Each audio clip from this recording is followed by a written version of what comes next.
Welcome to Russian History Retold, Episode 283, Sports in the Soviet Union.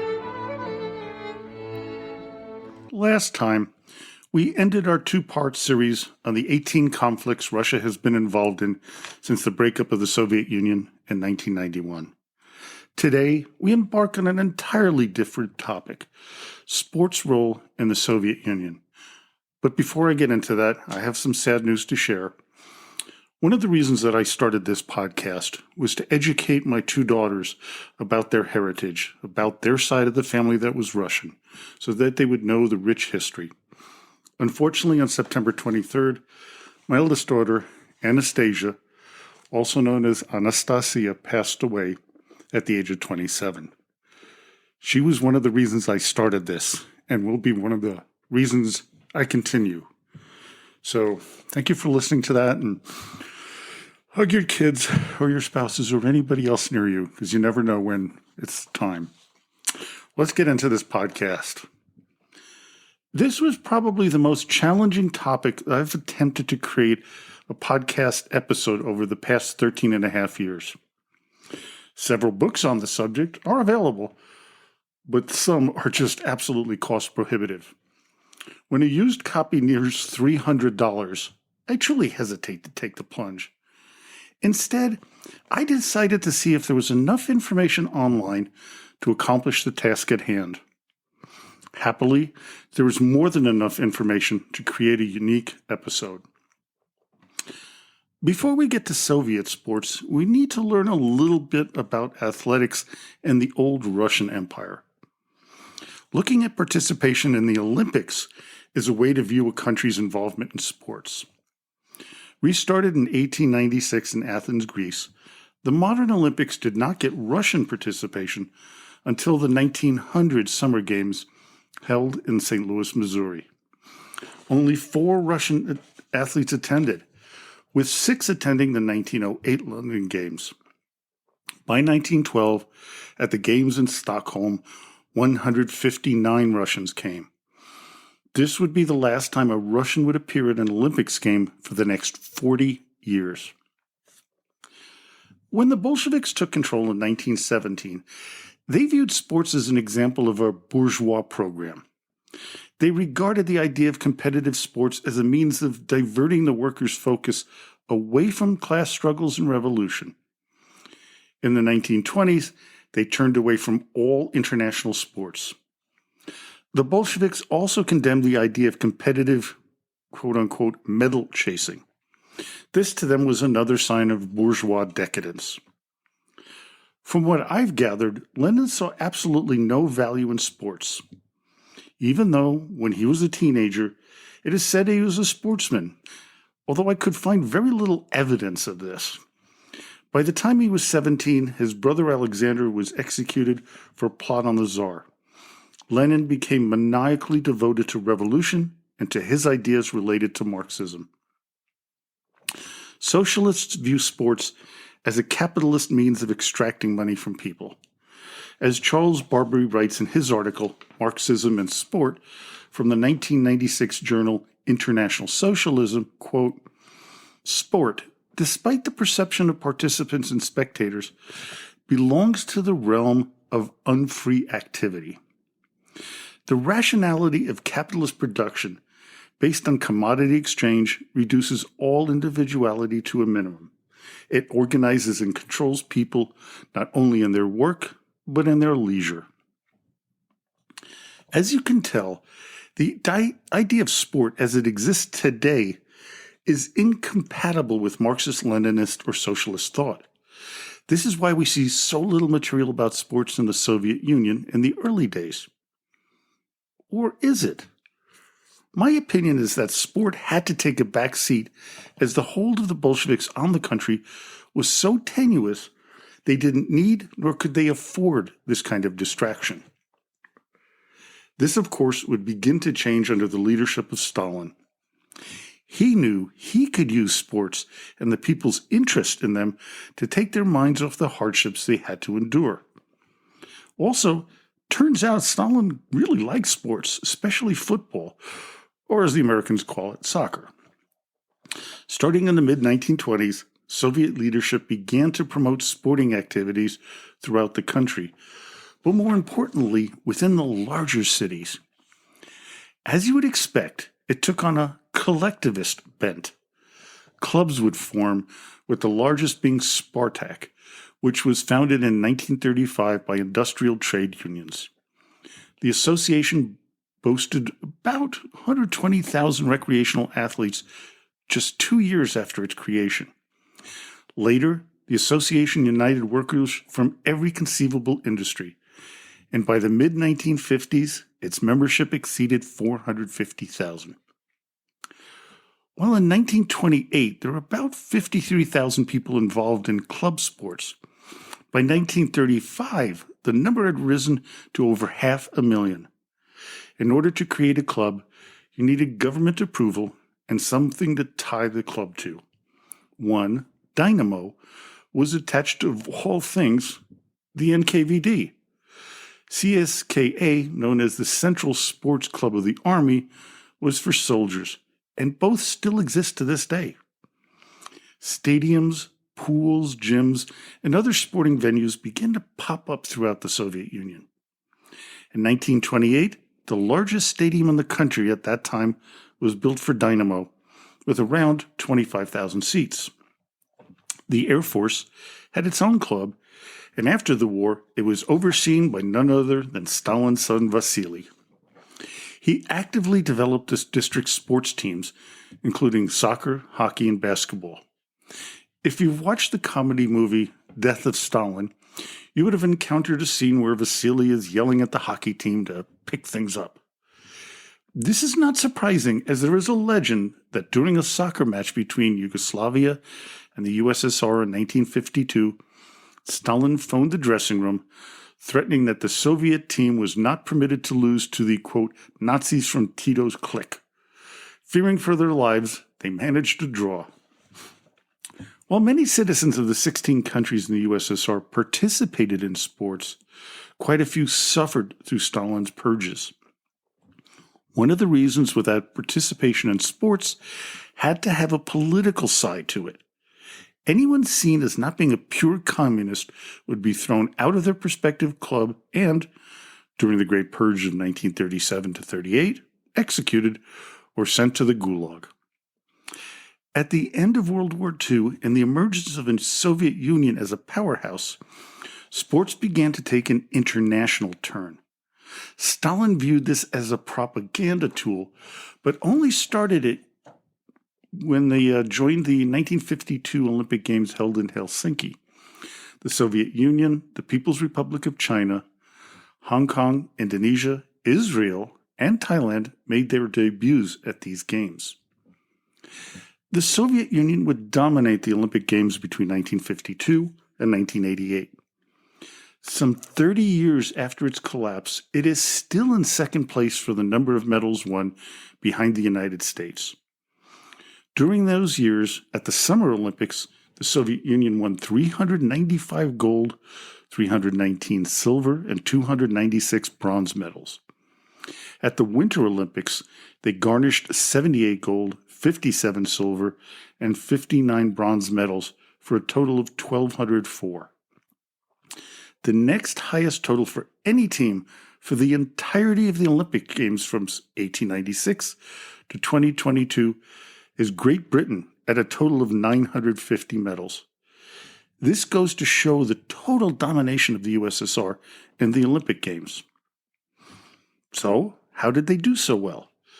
There are a number of reasons for their stellar performances.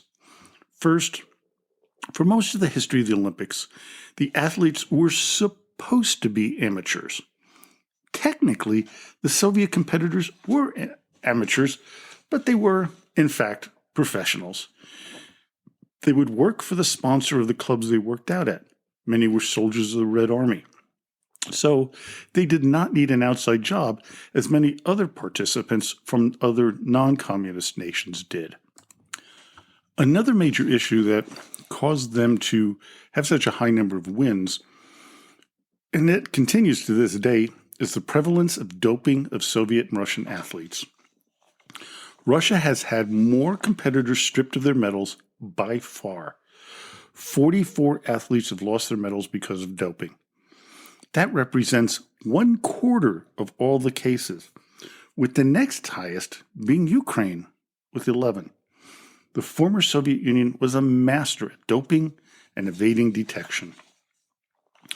One of the more obvious places where doping was most prevalent was with women and hormones. I can remember my parents yelling at the television when they'd see these huge, muscular women from the Soviet team appear at events like the hammer throw or some other sport requiring great strength. We know about this issue due to the uncovering of the information after the breakup of the USSR and from interviews with coaches and athletes of the day.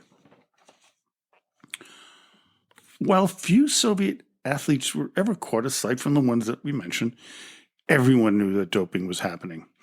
As Thomas Hunt wrote in his book, Drug Games, the International Olympic Committee and the Politics of Doping, citing a 1989 Australian study, quote, "There is hardly a medal winner at the Moscow Games, certainly not a gold medal winner, who is not on one sort of drug or another, usually several kinds.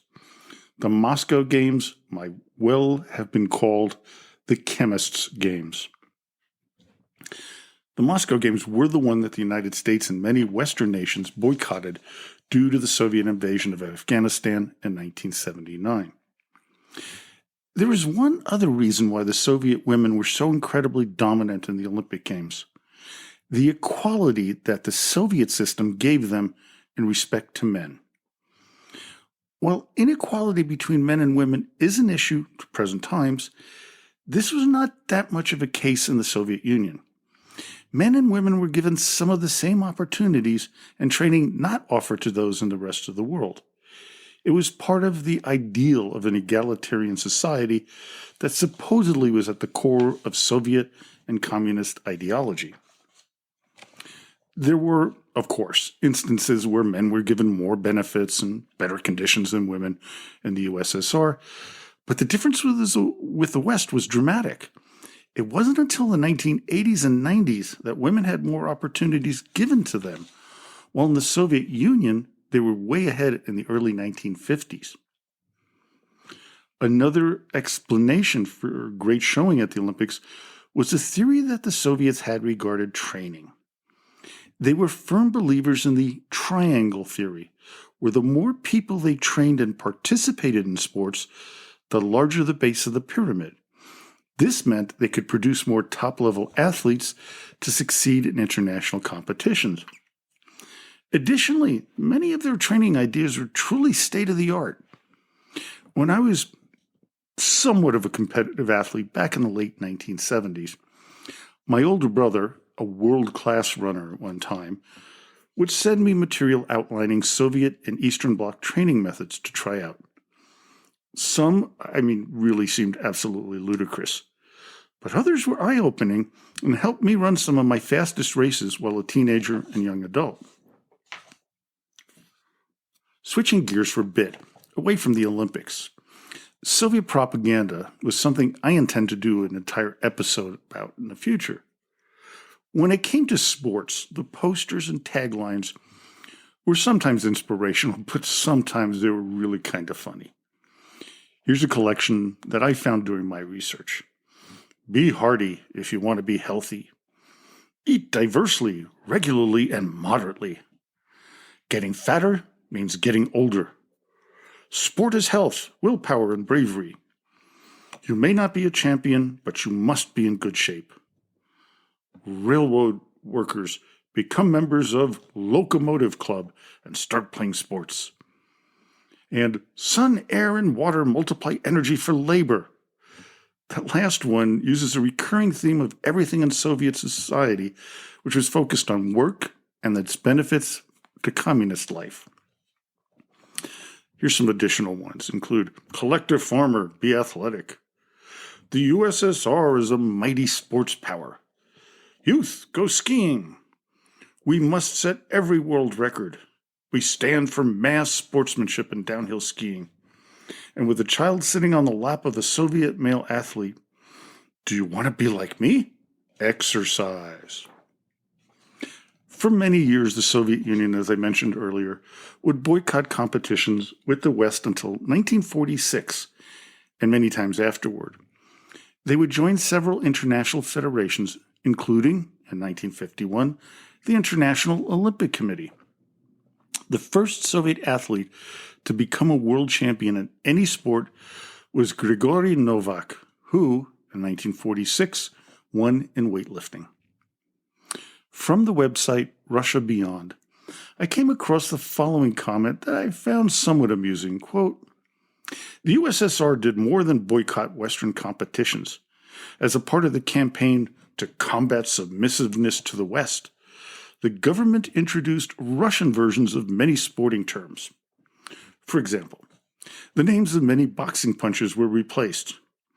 Uppercut became udarom snizu, strike from below, and hook, bokovya udar, side blow. In wrestling, the French souplesse, or suplex, was renamed brosok progibom, deflection throw. Not only did they change the language of some of the terms in sports, they also changed whole sports to fit a nationalistic ideal." Again, from the Russia Beyond website, quote, "In addition, the USSR invented its own sports. In the 1930s, for example, the Eastern martial arts, jiu-jitsu and judo were banned, and to be replaced by the ideologically correct fighting form, sambo, self-defense without weapons. In the 1960s, this sport was even recognized globally, included in many competitions. The USSR also devised a game based on volleyball. It involved two teams divided by a net. But instead of volleying the ball, they were allowed to catch it. Because it was played by mostly young people, or pioneers, they called it pioneer ball. The Soviet bureaucrats, as they were wont to do, created what they called the All-Union Sports Classification System. This formed a 5-tier system, with the top being Merited Master of Sport, followed by Master of Sport, and classes A, B, and C. The Masters of Sport not only had to achieve physically, but they were also expected to serve as political and ideological examples, and to pass on their experience to younger athletes. As I mentioned earlier in the podcast, repression, especially during the time of the Great Purge, could hit the sports arena. Anyone who competed abroad could be considered compromised by the capitalist bourgeois foreigners. Fellow competitors, jealous of elite athletes, were often reported to the NKVD as spies, Trotskyists, or other subversive anti-Soviet agitators. It could become absolutely ridiculous during this period of paranoia. Going back to the website Russia Beyond, they write, quote, "It reached the point of absurdity. For example, the ski club at the State University of Physical Culture, Sport, Youth, and Tourism was declared a terrorist organization. The student members were arrested, and their leader was shot. High jump record holder Nikolai Kovtun was arrested while working out because his parents had worked on the Harbin Railroad, part of the Chinese Eastern Railway. As I mentioned in one of the episodes on the Gulag, railway workers, engineers, and superiors were targets. In the 1930s, a campaign was launched against former workers on this particular railway line and their families to liquidate sabotage, espionage, and terrorist elements. Kovtun would spend 10 years in the Gulag for being the son of one of the accused. And it gets even more absurd. The head of the Spartak Sports Association of Trade Unions, Nikolai Starotsyn, was also denounced and sent to the camps. It is rumored that the real reason behind Starotsyn's imprisonment was his soccer team's victory in the 1939 USSR Cup. En route to picking up the trophy, Spartak defeated the previously mentioned Dynamo, and even more dangerously, a club with the telling name Stalinets. a major sport that began during the time of the Russian Empire that continued on through Soviet times to this very day is known as bandy. It's been called Russian hockey, but it was likely to have been invented in Great Britain in the late 19th century. It is considered the national sport of Russia today. The Federation of International Bandy was founded in 1955 by the Soviet Union and 3 Nordic countries. Bandy is the only sport to enjoy the patronage of the Russian Orthodox Church.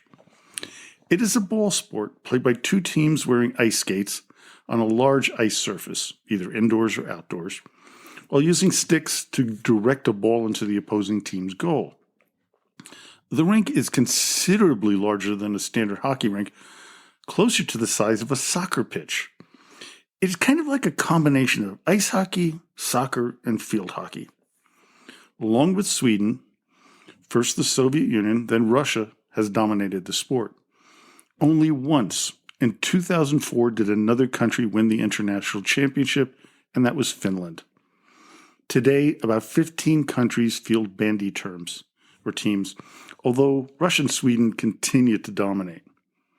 As for other winter sports, biathlon is considered one of the most popular. For many of the Olympic and international competitions, figure skating showed Soviet dominance, especially in pair skating. When it came to the Summer Games, aside from track and field, boxing and fencing were extremely popular and saw a large number of medals awarded to Soviet athletes.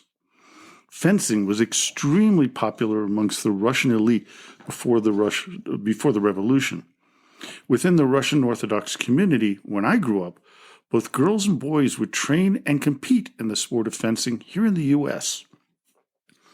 In his article for Sports Illustrated in 1957, Sports in the USSR, Jerry Cook wrote this about the subject.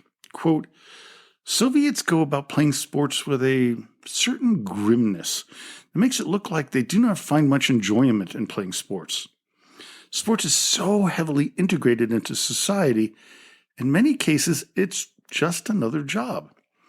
For example, workers in factories are required to do exercises throughout the workday that are designed to increase their productivity. By the late 1980s, Soviet athletes were allowed to travel by themselves to foreign competitions. The era of having them escorted by members of the KGB was over. The Soviet Union was desperate for cash, and their athletes were primed to win competitions that paid them handsomely. These winnings were heavily taxed, leaving little for the average Soviet athlete. Today, Russia has had its share of problems in the international community. It has had its athletes banned because of doping and in response to the Russian invasion of Crimea and the invasion of Ukraine in 2022. Well, I hope you enjoyed today's episode.